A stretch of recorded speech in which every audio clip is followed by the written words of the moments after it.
हमें समझना पड़ेगा मेरे भाई कि वास्तव में हमारा दुश्मन कौन है और दोस्त कौन है। जब जब हमारे समाज को, हमारे बहुजन समाज के लोगों को अधिकार मिलता है, उस अधिकार के विरोध में उतरकर उस अधिकार का विरोध करने वाला और समाप्त करवाने वाले जो है वही हमारा दुश्मन है।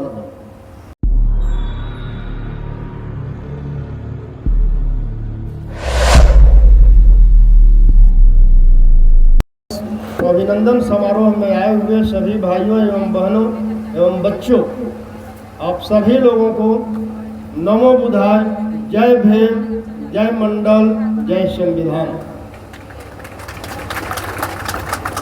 साथियों, हम लोगों ने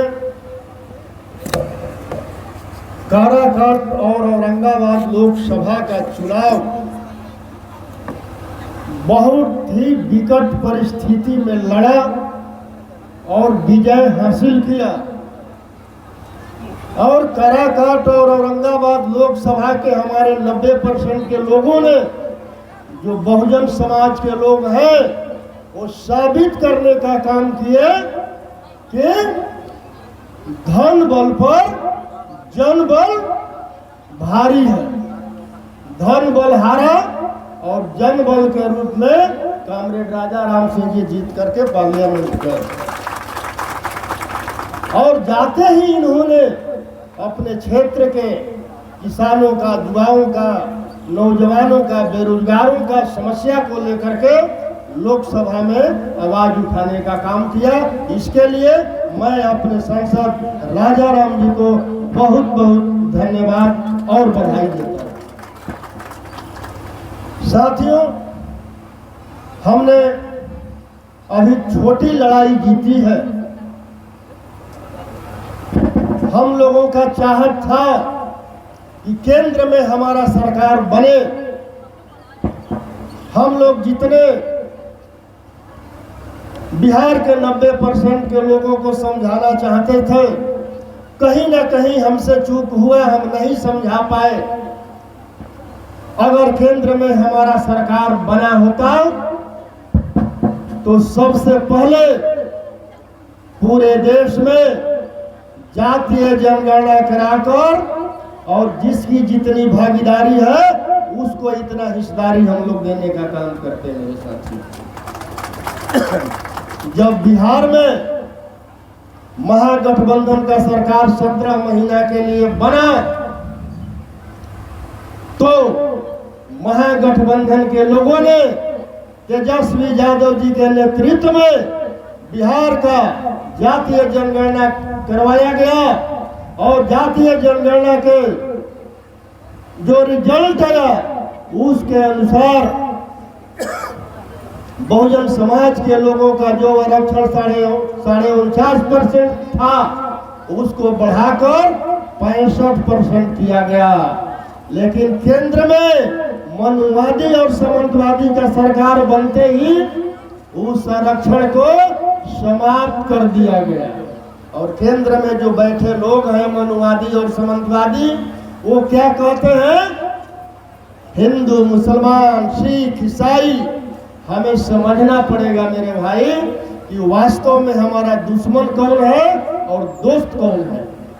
मैं आप ही लोगों से पूछना चाहता हूं, क्या हमारी मंच पर जो सुमन कुशवाहा जी बैठी हुई है, उनके पति का हत्या करने वाला कोई मुसलमान था क्या?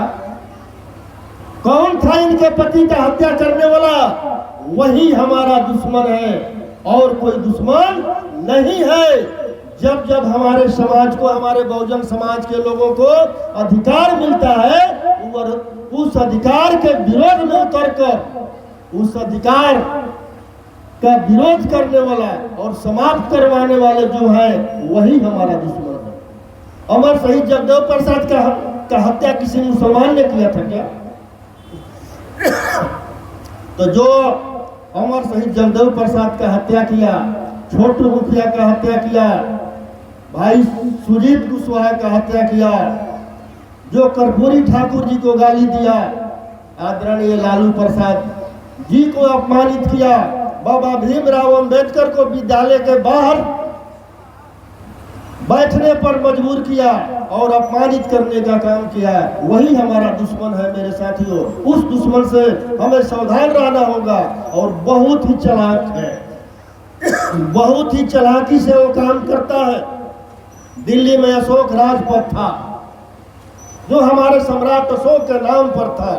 उस अशोक राजपथ को इन मनुवादी और समाजवादी सरकार ने नाम बदलकर कर्तव्य पथ कर दिया।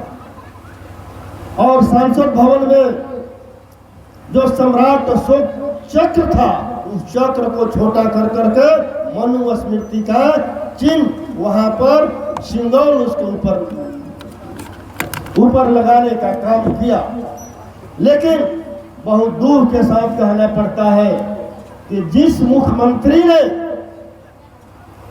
जातीय जनगणना कराकर आरक्षण बढ़ाने का काम किए और उन्हीं के सहयोग से केंद्र में सरकार बना और उन्हीं के सहयोग से उस आरक्षण को पुनः उसको समाप्त किया गया।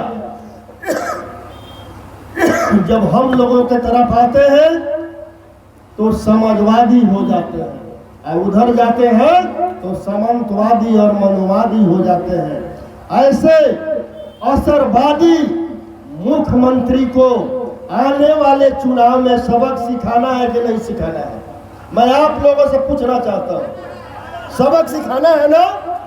तो पूरे बिहार में बहुजन समाज के लोगों को एक होकर महागठबंधन के एक एक उम्मीदवार को जिताकर विधानसभा में भेजना होगा।